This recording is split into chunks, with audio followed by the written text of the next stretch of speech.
비행기의 원초적 목적은 하늘을 나는 것이다. 비행기의 일생만 놓고 본다면 땅 위에서 정비를 받으며 대기 중인 시간이 훨씬 더 길지만 하늘에 떠 있을 때 정작 가치가 발휘된다. 이는 레저용 경비행기뿐만 아니라 고성능 군용기도 마찬가지여서 나는 것 이외의 다른 기능들이 아무리 좋다고 하더라도 부수적인 것으로 취급될 수밖에 없다. 중국은 러시아 전투기 수-27에 장착된 릴-31F 엔진을 무단으로 분해해 기술 습득에 나섰다. 러시아의 격분을 불러 계약 파기로 이어졌지만 중국은 그렇게 확고한 기술을 바탕으로 WS-식 엔진을 개발했다.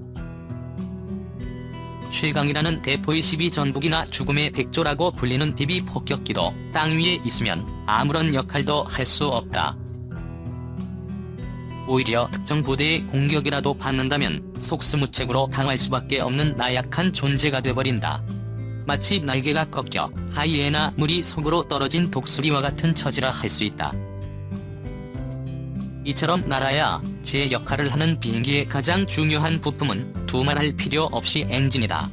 적합한 기체의 형상 등도 중요하지만 엔진이 없다면 당장 양력을 얻을 수 없다.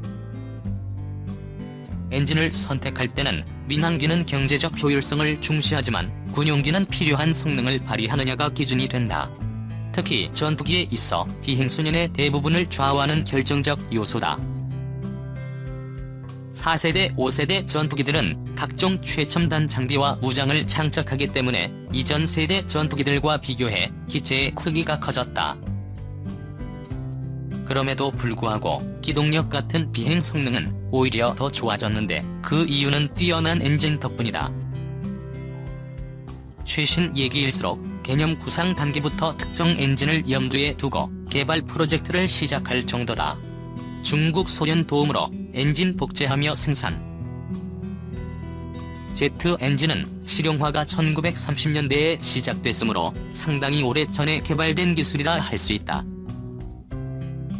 하지만 갈수록 성능 향상이 요구되고 고도의 기술력이 필요해 최신 군용 엔진을 개발국의 기술 유출에 신경쓰는 전략물자다. 오늘날 전투기용 고성능 제트 엔진을 제작하는 나라는 미국, 영국, 프랑스, 러시아 등에 불과하다. 중국은 이 부분에 대한 자격지심이 심한 나라다. 사실 완전 백지 상태에서 기존에 개발된 엔진을 참고하지 않고 제트 엔진을 만들기는 어렵다. 중국은 이런 현실과 뒤처진 자국의 기술력을 인정해 오래전부터 베끼기에 열중했다. 냉전 초기에는 소련의 도움으로 여러 엔진을 복제 생산하며 기술을 습득했다. 하지만 중소 분쟁 후 관계가 끊기면서 1990년대까지 중국의 기술은 1960년대 수준에서 정체됐다. 최신 전투기는 레이더, 전자장비 등에도 많은 기술이 필요하지만 일단 커진 덩치를 쉽게 움직일 수 있는 엔진을 먼저 확보해야 했다. 이처럼 공군력을 증강하는데 한계에 부딪히면서 중국 공군은 단지 덩치만 큰 산미라는 소리를 들었다. 복지를 하고 싶어도 최신 엔진의 확보부터가 어려웠다. 서방은 물론이거니와 소련도 중국의 의도를 잘 알기에 물자나 기술의 유출을 최대한 막고 있었기 때문이다. 베트남 전쟁에서 피격당한 F-4 전투기의 잔해에서 확보한 제2179 엔진을 역설계해 WS-6 엔진을 제작했지만 실패로 끝났다. 주력 등에서 상당히 실망스러운 결과가 나왔기 때문이다. 1980년대 후반 롤스로이스의 스피릿 RB1688 엔진을 면허 생산해 제2의 세븐 전투기에 장착했으나 1960년대 개발된 구형 엔진이라 그다지 의미는 없었다. 1980년대 말에 소련의 당대 최고에는 엔진을 넘겨주고 곤혹을 치른 경험이 있었기에 영국은 처음부터 무단 카피 가능성을 예견하고 구형 엔진을 제공한 것이었다. 이처럼 매를 먹던 중 1980년대 말 미국이 대대소련 포위망의 일환으로 중국과 관계를 개선하면서 길이 열렸다. 중국은 민항기 엔진을 교체한다는 명목으로 현재 도비 737 등에 사용하는 CM56 엔진을 미국에서 몇 대 도입하는 데 성공한 것이다. CF의 모16의 파생형임이 폭격기가 사용하는 F100 엔진이라는 점을 고려하면 대단한 횡재였다. 곧바로 이를 역설계하면서 개발이 시작된 신형 엔진이 현재 중국의 희망과 절망을 함께 안겨주고 있는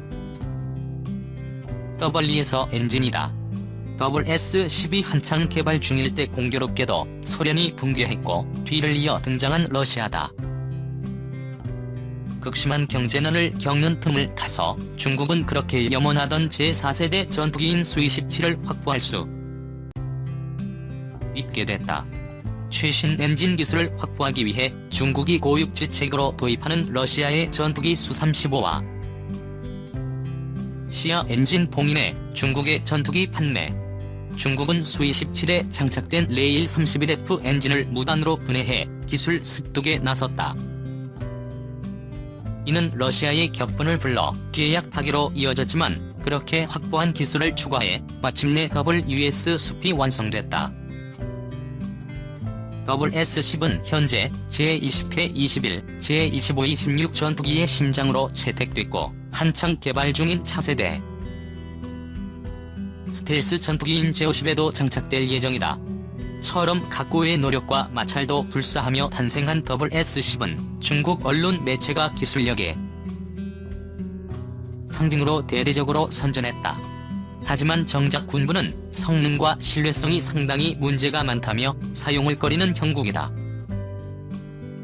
물론 이런 내용을 중국 당국에서 공식적으로 밝힌 것은 아니지만 결국 간접적으로 시인할 수밖에 없는 상황에 처했다.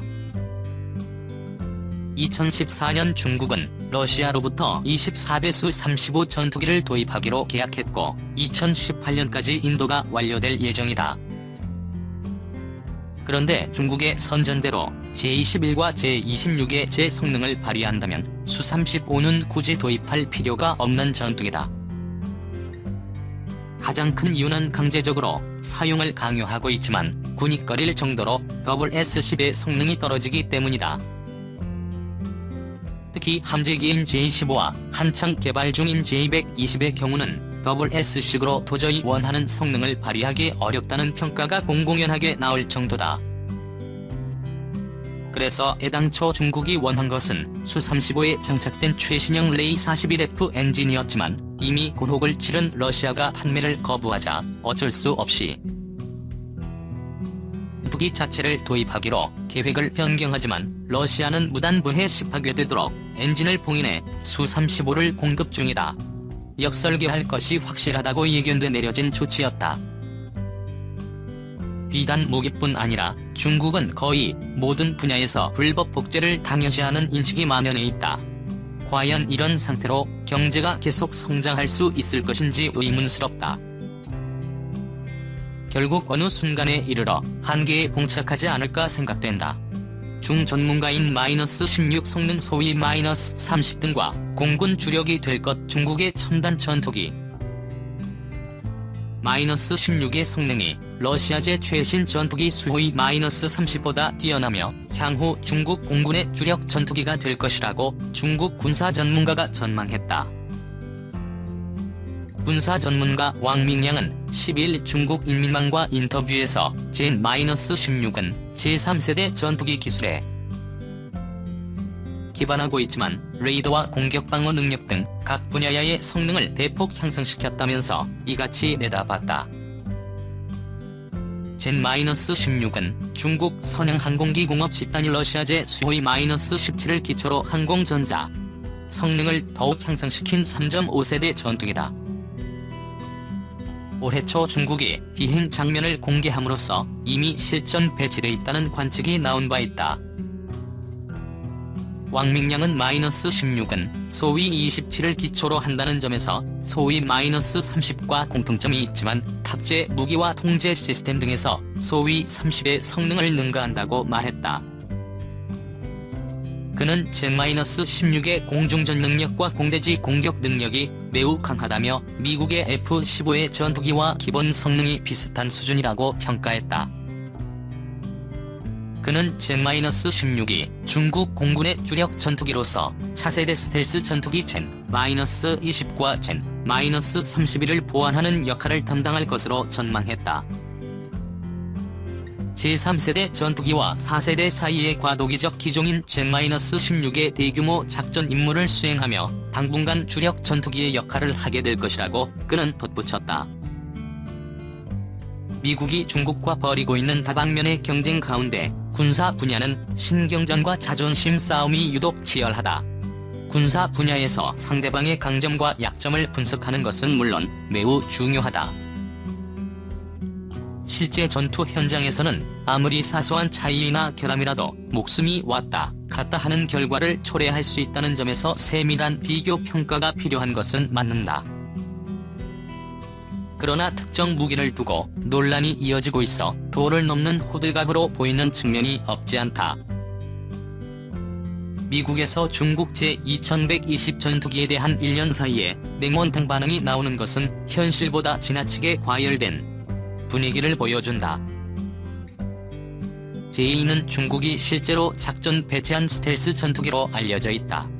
미국의 스텔스기 독점 시대가 저물고 있다는 위기감 탓인지 미국 안팎에서 제2에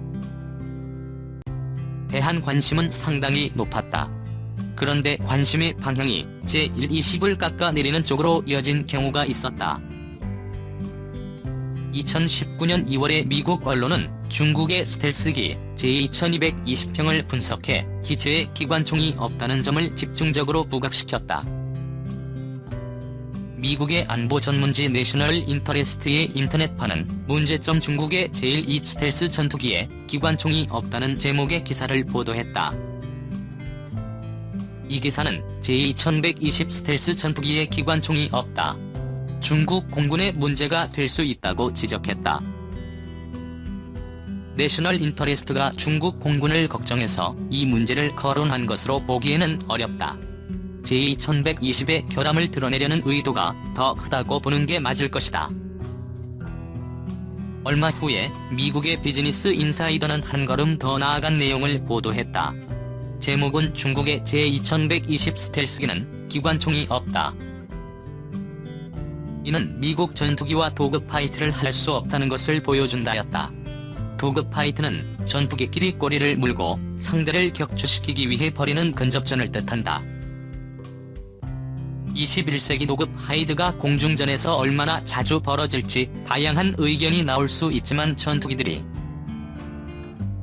실제로 사용하고 있는 공대공 미사일은 사거리가 100km보다 훨씬 길다는 점에서 도그파이트가 실제로 이루어질 가능성은 점점 낮아지고 있다. 하지만 내셔널 인터레스트는 제111기관총을 장착하지 않은 것에 대해 자국 사례를 들어가며 중국의 실수라고 지적했다. 언급된 것은 미국의 애플사 전투기의 초기 모델에 대한 것이었다.